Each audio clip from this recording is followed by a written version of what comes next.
Iron Fist Season 2 is dropped on Netflix, and we got your review right here.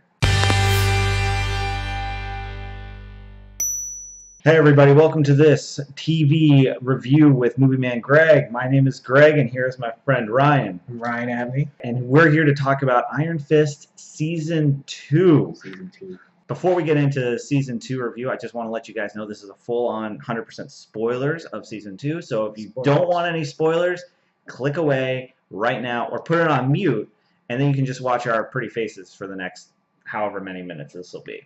Just as a quick recap, Iron Fist Season 2 picks up after the events of the Defenders in Iron Fist Season 1. Danny Rand is now the Iron Fist. Kunlun is destroyed. The Hand is destroyed. And now Danny is trying to figure out what his purpose is in life now. And now Danny is trying to keep the peace, and gang war is now brewing. And in the background of all this is Davos, his old friend and companion from Kunlun, who is out to try and steal the Iron Fist. All right, so let's just dive into Season 2. So one of the first scenes that we see is Danny Rand with a mask on, fighting in the fight scene. And to me, I felt like that was basically Netflix coming out and saying, hey, we understand what happened in Season 1. That is not what to expect right now. Exactly. And so what did you think of that opening scene? Well, I'm kind of mad that it was kind of ruined for me in the trailer, but it was still a great fight scene. Like him just taking out the bad guys, and then like when he did the Iron Fist to the truck, that was dope. And so overall, like he's going along, and Davos comes in. He's his old companion and basically his brother. And he comes in and he's trying to take the Iron Fist. Yeah. Now I felt like Davos as a villain worked incredibly well. He was really good. Yeah. So what are your thoughts on Davos? He was a good build up to like what he became at the end of the season. I loved his backstory, like in Kunlun.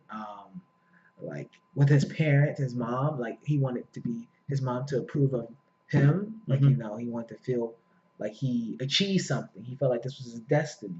He felt like Danny stole that from him due to Ling Kung just like calling the fight off early. And Ling Kung is his dad. His dad. So his dad just basically like, Danny's my favorite son or something like that. But I think he took it the wrong way because Danny did have the upper hand at the end. So it was like, yeah, he was a really good villain. I liked his relationship with Joy, who he was, and like his moral compass. And then like towards the end, like when he got the Iron Fist, she's just brutal. He was just really brutal. Yeah, and for me, what I really loved about Davos and his arc was that he started off as, we saw him in Season 1. He started off as this very noble person. You could just tell he's very logical, right? Yeah. He's very like, this is the problem, this is the solution. There's no in between. Yeah. And what that allows us to see is it allows us to actually empathize. We can actually look at his end goal and say, well, he wants to get rid of crime. Like that's his goal. He wants to get rid of crime in New York City. He wants to stop these gangs from committing all this violence. He wants to end corruption. Exactly. And that is something that we can all understand. And while those are noble goals, his methods of doing it were kind of a little bit off. And the method that he wanted to do was take the Iron Fist from Danny, because he felt like Danny wasn't worthy of it, and he ended up succeeding in that with Joy's help. And I want to then move into something else that I really liked about this, is that I thought the Meachums, Joy and Ward, were way better than they were in the first season. First season, they just felt like bumbling suits, kind of idiots. Yeah. And in this, I felt like they had a real purpose. Exactly. They each did something to progress the story. I actually found Ward, I didn't enjoy Ward's side story very much. I thought his arc was very good. I liked seeing him struggle with these problems he had with the relationship with his sister and the relationship with Danny, and trying to be a good guy and just messing it up every time, and still coming back and getting back on the horse to try, going back to NA meetings and things like that. And I actually found Joy to be really engaging too. And I thought that how she played off of Davos especially, I thought their chemistry was really great in a very business-like way. Business casual way. Another thing I really liked about Joy was that she is the type of villain that I enjoy, which is that she doesn't need to beat you up in order to beat you. And I find those type of villains very intriguing because it's one thing to just have a really strong villain who's just going to punch their way through something. It's another thing to have a villain have to think of something intelligent to beat up the hero. And I thought she was really great in that So role. she's more like a Lena Luthor.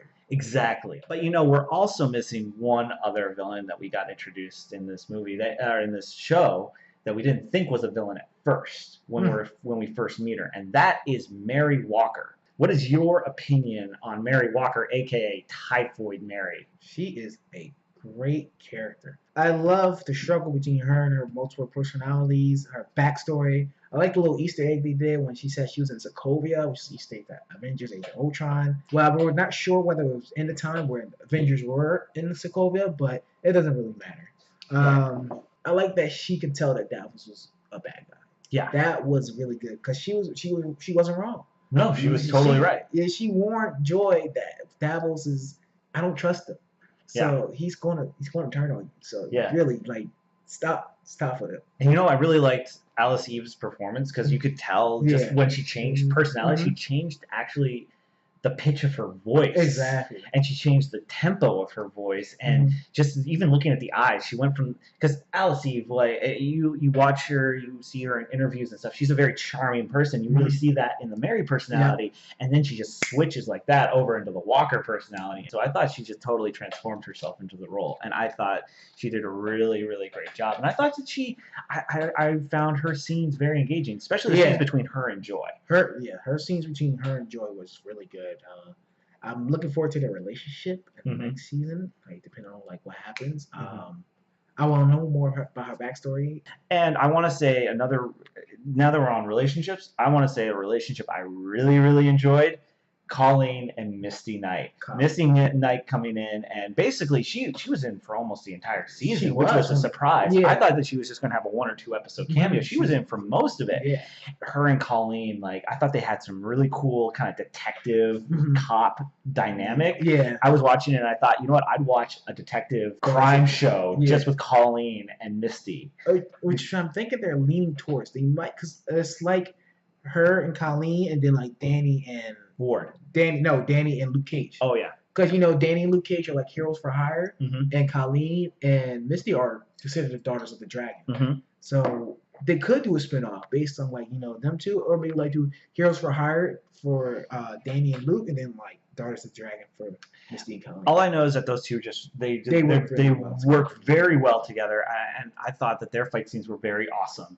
Yeah, and let's talk about Colleen Wing for a second, because I thought that this was just as much her season as anybody else, and more so than last season. She was such a focal point, and her arc of going from somebody who's just not sure, who doesn't want to be a part of this world anymore, to then accepting her role as a protector of New York City is really great. I thought it was great to just see her change, and I think also realizing that for her, she was trying to do what she could without fighting, volunteering at that shelter, but coming to realization that she couldn't do as much, because when someone she really invested a lot of time in died under her watch, it's like it's at that point where she realized she has to make a choice, right? And that's what I love about it, is she had to make a choice in this show, and she made the choice to become the new Iron Fist, which is so badass.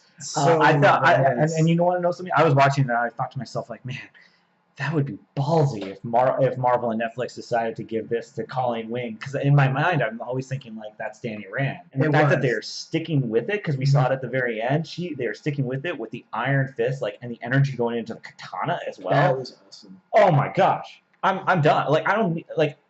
Keep Danny and Ward off in Asia somewhere. Let's stick with. I want to see Colleen and Misty's adventures in New York City. Exactly. I think that's what we're looking towards for next season. Colleen.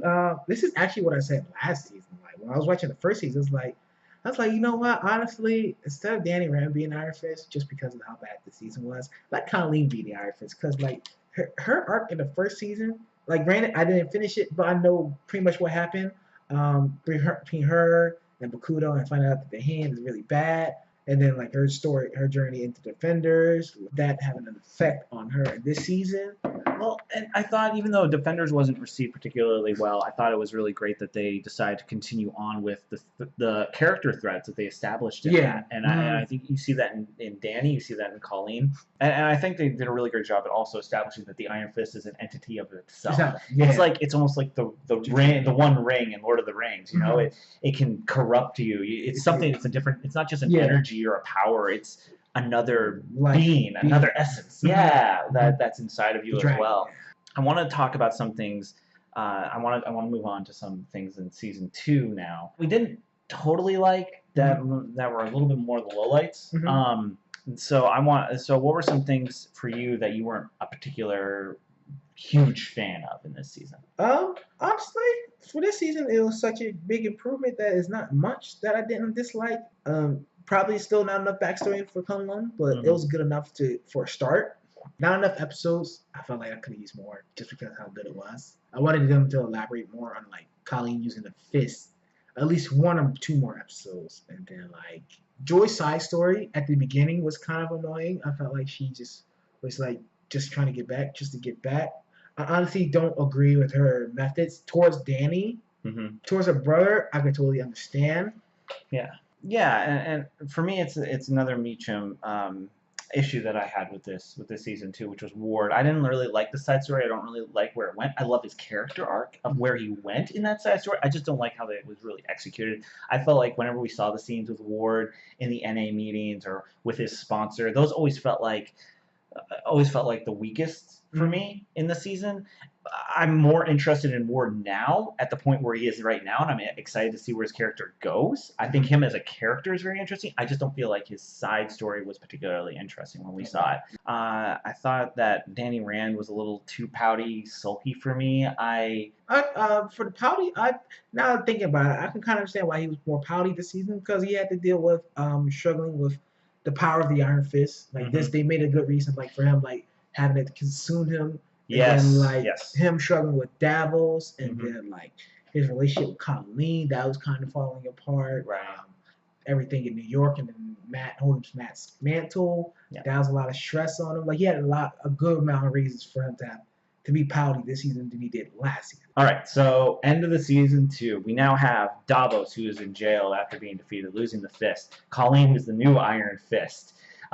Danny and Ward get on a plane and they fly away. Typhoid Mary goes to who knows where. She's still out there. So we have a lot of open threads here for season 3. So what are some things that you are really looking forward to in season 3?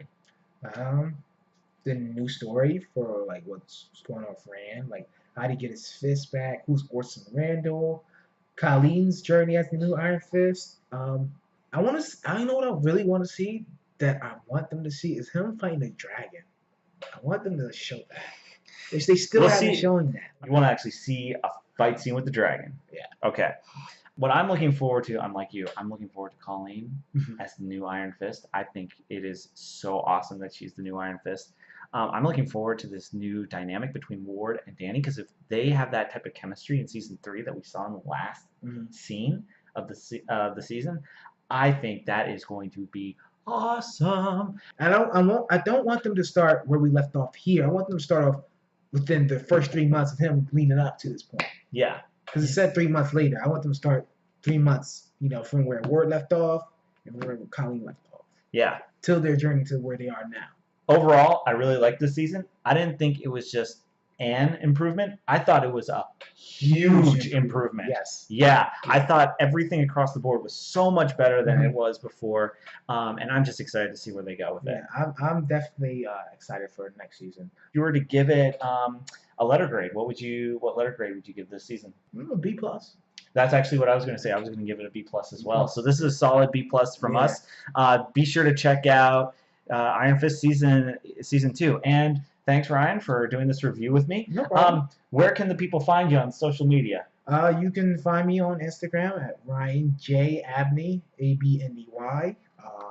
You can also find me on Facebook as Ryan Abney, same ABNEY is my last name. So, yeah. You guys can always follow me here on my YouTube channel. My name is Greg. Movie Man Greg is my channel. Thank you guys for watching this review. Now we want to hear from you guys. So what were some of your highlights from season 2? What were some of the things that you didn't like very much about it? Leave a comment below. And if you like this video, be sure to hit that like button and subscribe for more videos. All right. Thanks for watching, everybody. See you. Peace.